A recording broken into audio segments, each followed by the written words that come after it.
ফ্রান্সের যেই আপনার রাজাকারের বাচ্চাটা আছে, রাজাকারের অ্যাপোলজিস্ট, পাকিস্তানি ঔরসজাত পিনাকি ভট্টাচার্য, সে, তারপরে হাবাদুল্লাহ, সার্জিস আলম এবং যত রকমের এই সমন্বয়ক নামক জামাত শিবিরের BCD টিম আছে, তারা ঘোষণা দেয় বঙ্গবন্ধুর 32 নম্বরের ঐতিহাসিক বাড়িটি তারা গুড়িয়ে দেবে যদি মাননীয় প্রধানমন্ত্রী ছাত্রলীগের পেজে বক্তৃতা করেন। তো মাননীয় প্রধানমন্ত্রীর শিডিউলড টাইম ছিল রাত 9টা, 8টা বাজে বা 7:30 বাজেই তাদের তোড়জোড় শুরু হয়ে যায় এবং তারা ভাঙা শুরু করে। এবং এটার মধ্যে বিএনপির ইশরাক হোসেন, সাদেক হোসেন খোকার ছেলে, মুক্তিযোদ্ধা সাদেক হোসেন খোকার ছেলে ইশরাক, সেখানে সে পুরোপুরি সাহায্য করে। পরবর্তী সময় আমরা বিভিন্নভাবে জানতে পারি, বিশেষ করে যে এই গুন্ডা বাহিনীর অন্যতম ইনকিলাব মঞ্চের হাদি সেটি সবার সামনে প্রকাশ করে দেয় যে বিএনপির এখানে ভূমিকাটা কি ছিল। তো ওই রাতে এমন একটা অবস্থা তৈরি হয়, আমরা সবাই খুবই আবেগপ্রবণ হয়ে যাই এবং এটা আমাদের সবার কাছে খুবই অবিশ্বাস্য থাকে। এটি শুধু বঙ্গবন্ধুর বাড়ি বলেই না, এটি বাংলাদেশের মুক্তিযুদ্ধ, বাংলাদেশের মুক্তি সংগ্রামের পেছনে সেই বহু আগের থেকে এই বাড়িটি স্মৃতি বিজড়িত। এটির সাথে শুধু বাংলাদেশের স্বাধীনতা এখান থেকে ঘোষণা করা ৬ দফা থেকে শুরু করে অসংখ্য আন্দোলন সংগ্রামের সূতিকাগার, এটা নস্যাৎ করবার একটা বলবো যে ভয়ঙ্কর পরিকল্পনা ছিল, যে মুক্তিযুদ্ধের সমস্ত স্মৃতি মুছে দেওয়ার পরিকল্পনা। বঙ্গবন্ধু কন্যার ভাষণ ঠেকাবার আসলে যে উদ্দেশ্য ছিল না, এটা অনেকেই বুঝতে পেরেছে, আমরা বারবার বলেছি। কিন্তু সে রাতে যখন আমরা খুবই আবেগপ্রবণ হয়ে যাই, আমার মনে আছে আমি তখন ইংল্যান্ডে তখন অনেক রাত্রে 2-3 বাজে, ভারতে সম্ভবত 6-7 বাজে, আমি মাননীয় প্রধানমন্ত্রীর সাথে যোগাযোগ করি, মাননীয় প্রধানমন্ত্রী শেখ হাসিনা। আমি অসম্ভব রকমের ইমোশনাল ছিলাম এবং আমি টু বি অনেস্ট আমি ঠিকভাবে কথা বলতে পারছিলাম না তার সাথে। একটা পর্যায়ে আমি মাননীয় প্রধানমন্ত্রীকে বলি যে আপা, কোনোভাবে যদি সম্ভব হয় পশ্চিমাদের সাথে কথা বলা, এরা যা চায় তাও যদি আমরা বলা যেতে পারে। সোজা কথা হচ্ছে যে আমি এত দ্রবীভূত হয়েছি, আমাদের মতো দুর্বল চিত্তের মানুষ, আমার মতো আমি আমাদের মতো বলবো না, আমি ব্যক্তিগতভাবে বলবো যে এই ভয়াবহ অবস্থা দেখে আমি এতটা অসম্ভব রকমের ভয়ানক ফিল করছিলাম। আমি মাননীয় প্রধানমন্ত্রীকে তখন বললাম যে আপা, এই পশ্চিমাদের সাথে আপনি সম্ভব হলে যদি কথা বলা যায়, এদের সাথে একবার কথা বলা ভেবে দেখা। তো আমরা তো সাধারণ মানুষ, আমরা দ্রুত বিচলিত হই, দ্রুত কম্প্রোমাইজ করতেও শিখি। আমাদের দুর্বলতা, আমাদের ক্ষুদ্রতার কোনো শেষ আসলে নাই।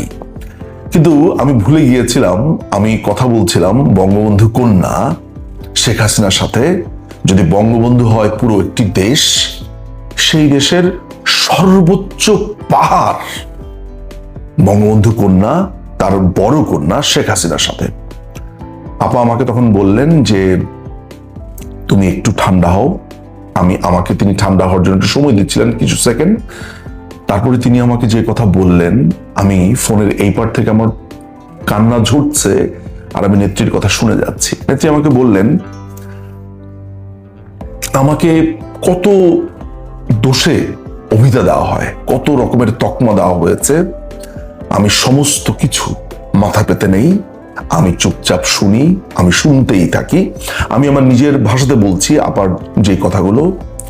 তিনি আমাকে বলেছেন যে দেখো, আমি যদি কম্প্রোমাইজ করতাম পশ্চিমা শক্তির সাথে, তাহলে আমি অনেক আগেই কম্প্রোমাইজ করতে পারতাম। তোমার কি মনে আছে যে বিবিসিতে আমি একটা সাক্ষাৎকার দিয়েছিলাম? আমি বলছি জি আপা, আমার মনে আছে। আপনি তখন বলেছিলেন যে আমেরিকা আপনাকে উৎখাত করতে চায়, পশ্চিমারা আপনার পিছনে লেগেছে, এবং সংসদেও বলেছেন, এবং আপনি ভাষণ বক্তৃতাতে অনেকবার বলেছেন। তিনি বলেছেন যে তখন তিনি একটু মনে করিয়ে দিলেন যে তারা ওই মিজোরাম, মণিপুর, ওই অঞ্চলটাতে একটা আলাদা রাষ্ট্র বানাতে চায়, ইস্ট তিমুরের মতো। এগুলো কিন্তু তিনি ওই দিন ফোনে আমাকে বলছিলেন। এবং তিনি যেই কথাটা সর্বশেষ বললেন যে বঙ্গবন্ধু কন্যা দেশ বিক্রি করে না। প্রিয় দর্শক, বিশ্বাস করেন, আপনাদের অনেক মানুষ আছে যে মাননীয় প্রধানমন্ত্রীকে অপছন্দ করেন, দেখতে পারেন না, আবার তার এত প্রেমিকা আছে এত, অর্থাৎ তাকে ভালোবাসে, তাকে মন থেকে বুক থেকে ভালোবাসে, এরকম অনেক মানুষ আছে, সব মিলেই আছে। কিন্তু সমস্ত ভুল ত্রুটি আপনারা যেভাবেই বিশ্লেষণ করেন তাকে, ওই একটি সকাল বেলায়, অর্থাৎ ভারতের সকাল, ইংল্যান্ডের রাত, আমি পরিষ্কার বুঝতে পেরেছিলাম এই দেশকে তিনি বুকের গহীন থেকে ভালোবাসেন।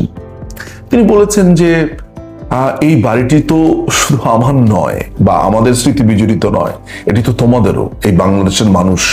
যদি বাংলাদেশের মানুষ মনে করে এই বাড়িটি ভেঙে ফেলা দরকার, ভেঙে ফেলা, কিন্তু যা কিছু হবে আমি কখনো এই দেশকে কারো কাছে বিক্রি করব না। অথচ মাননীয় প্রধানমন্ত্রীর ব্যাপারে কথা উঠে তিনি ভারতের কাছে দেশ বিক্রি করে দিয়েছেন। গতকালকে বলেছি এবং আমি চ্যালেঞ্জও করছি আজকে যে কেউ কি কোনো এখনো পর্যন্ত অফিসিয়ালি এই অবৈধ দখলদার বাহিনী গত এক বছর 1 মাস হলো কেউ কি দেখাতে পেরেছে যে ভারতের সাথে এমন কোন চুক্তি হয়েছে যেই চুক্তিকে দেশ বিক্রি বলা যেতে পারে? আমি ইন্টারেস্টিং ব্যাপার হচ্ছে যে আমি যখন এই ভিডিওটা দেই তখন আমার ইউটিউবে কমেন্ট আসে, আদানির কাছে এত বিঘা জমি, অত বিঘা জমি, এসব মূর্খ, এসব স্টুপিড। মানে এদের প্রোফাইলে গিয়ে দেখি হচ্ছে ক্লাস 8 পাস, 9 পাস, তারপর লিখে আছে ওয়ার্ক অ্যাট ফেসবুক। দেখলেই বোঝা যায় যে এগুলো হচ্ছে বস্তির পোলাপান। ওরা জানে না যে আদানির সাথে যেই চুক্তি হয়েছে সেটি সুপ্রিম কোর্ট পরিষ্কার করে, এই দখলদার বাহিনীর সুপ্রিম কোর্ট পরিষ্কার করে বলেছে যে আদানির সাথে বাংলাদেশের কোনো অবৈধ চুক্তি হয়নি। অথচ এই দালালের বাচ্চাগুলো, এই চামচাগুলো বারবার আমার ফেসবুকে তো কমেন্ট করতে পারে না, ইউটিউবে এসে কমেন্ট করছে, অমুক করেছে। তো ওদের সারা জীবনের ওই পাওয়ার এতটুকুই কমেন্টের মধ্যে, ওই কমেন্টের মধ্যেই ওই চোথা পড়ে আসবে, অমুকের বই পড়বে, তমুকের বই পড়ে আসে, এখানে চোথা ছাড়বে। কিন্তু কেউ একটা ডকুমেন্ট নিয়ে আসতে পারে না, একটা সার্টিফাইড ডকুমেন্ট, একটা নথি, একটা কন্ট্রাক্ট, একটা উদ্ধৃতি, যেখানে প্রমাণ করা যাবে যে মাননীয় প্রধানমন্ত্রী কিংবা আওয়ামী লীগ সরকার ভারতের কাছে এই দেশের সাথে এমন চুক্তি করেছে যেটা দেশ বিক্রির শামিল। অথচ আমেরিকার সাথে যে চুক্তিটা করেছে, প্রিয় দর্শক আপনারা দেখেছেন, সেই চুক্তির মধ্যে এমনও কথা আছে যে আমরা চায়না থেকে কোনো কমিউনিকেশনের দ্রব্যাদি কিনতে পারবো না। কাস্টমসে আমরা অন্য দেশের সাথে কি এক্সপোর্ট করি, কি ইম্পোর্ট করি, সেই পুরো ডাটা আমেরিকাকে দিতে হবে। আমরা যদি এগুলো গভীরভাবে ভাবি আমাদের মনে হয় মাথা ঠিক থাকবে না। যাই হোক, এর আগের ভিডিওতে আমি বলেছি, এই ভিডিওতে আমি লম্বা করব না, মাননীয় প্রধানমন্ত্রীর কথা বলছিলাম। তো আমি যে নতুন বইটা লিখছি 5ই অগাস্টের নেপথ্যে, সেটার অংশ হিসেবে আমি অনেক মানুষের সাক্ষাৎকার নিয়েছি, গুরুত্বপূর্ণ মন্ত্রী, আমলা, গোয়েন্দা বিভাগের কর্মকর্তা, নানান ধরনের মানুষ, আর্মি অফিসার, পুলিশ অফিসার, নানান রকমের সাক্ষাৎকার নিয়েছি। তো আমি অত্যন্ত গুরুত্বপূর্ণ 3 জন ব্যক্তির সাক্ষাৎকার এর ভেতর আছে, মানে গুরুত্বপূর্ণেরও গুরুত্বপূর্ণ, মাননীয় প্রধানমন্ত্রী ছাড়া আর কি। তারপরে একজন ব্যক্তি আমাকে বললেন, খুব দারুণ করে আমাকে বর্ণনা করলেন যে এই যে আপনারা দেখেন যে এই কমিউনিস্ট আন্দোলন, আনু মোহাম্মদের আন্দোলন, অমুক মোহাম্মদের আন্দোলন, বা আপনারা সমাজতন্ত্র, কমিউনিজম এগুলো বলেন,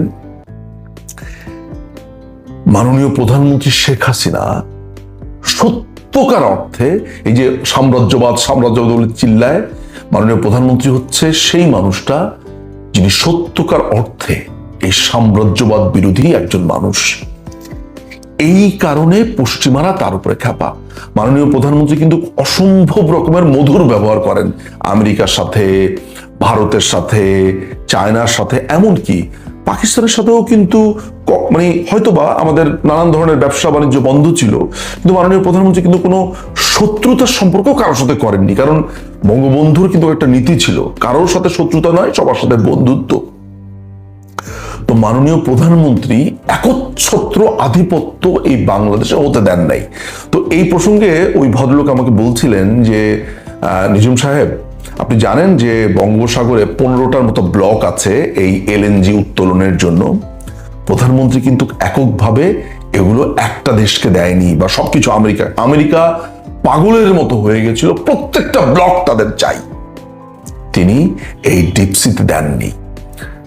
আমাদের মেনটেন্যান্সের জন্য বিভিন্ন বন্দর আমেরিকা চেয়েছিল, মাননীয় প্রধানমন্ত্রী এগুলো জাপান, এগুলো চায়না, ভারত, বা আমাদের যেহেতু সক্ষমতা অনেক ক্ষেত্রে ছিল না কন্টেইনার বা বিভিন্ন ক্ষেত্রে, তিনি কোনো দেশকে যদি দিতে হন এমন দেশকে দিয়েছেন যেই দেশ সবচাইতে কম বিড করেছে, কম বিডে কম খরচে তিনি করতে পারবেন সেইভাবে।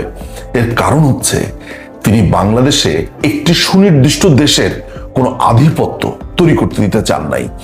বারবার ট্যাগ করা হয়েছে, যেটা শ্রীলঙ্কাকে করা হতো, যে আমরা চায়নার ঋণের খপ্পরে পড়েছি। কিন্তু সাধারণ মানুষ তো এগুলো শুনতে গোয়ে বলস, যে এক কথা বারবার বারবার বারবার বলবেন, মানুষরা বিশ্বাস করতে থাকবে। তো কেউ কোনো ভাবিনি যে চায়না থেকে যখন আমি 10টা টাকা আনবো, এই 10টা টাকা ফেরত দেওয়ার সিস্টেম, তার সুদ এত কম, আমাদের জন্য এত সহনশীল, কোনো কিস্তি মিস করলে সেটাও রেকটিফাই করবার সুযোগ থাকে।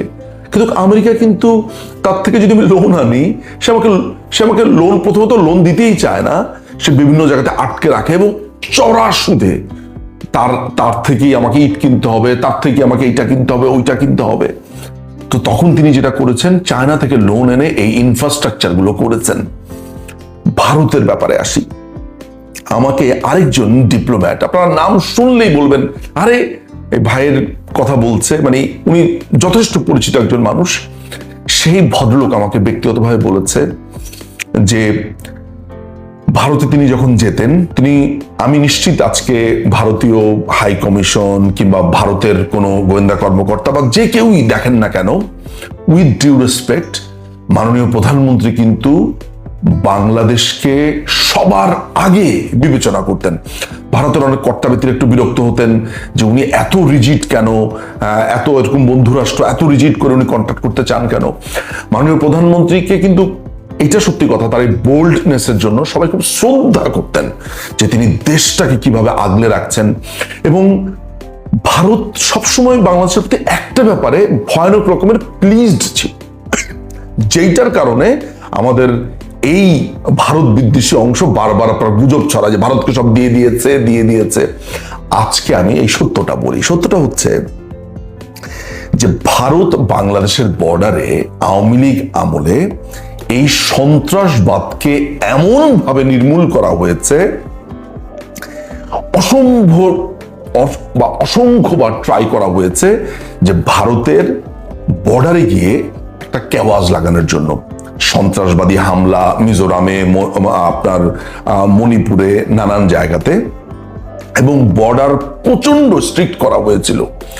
প্রচুর গার্ড বাড়ানো হয়েছিল, সৈন্য সংখ্যা বাড়ানো হয়েছিল, যাতে দুই দেশের border all the time safe থাকে। এবং সেই কারণে ভারত অসম্ভব রকমের প্লিজড ছিল।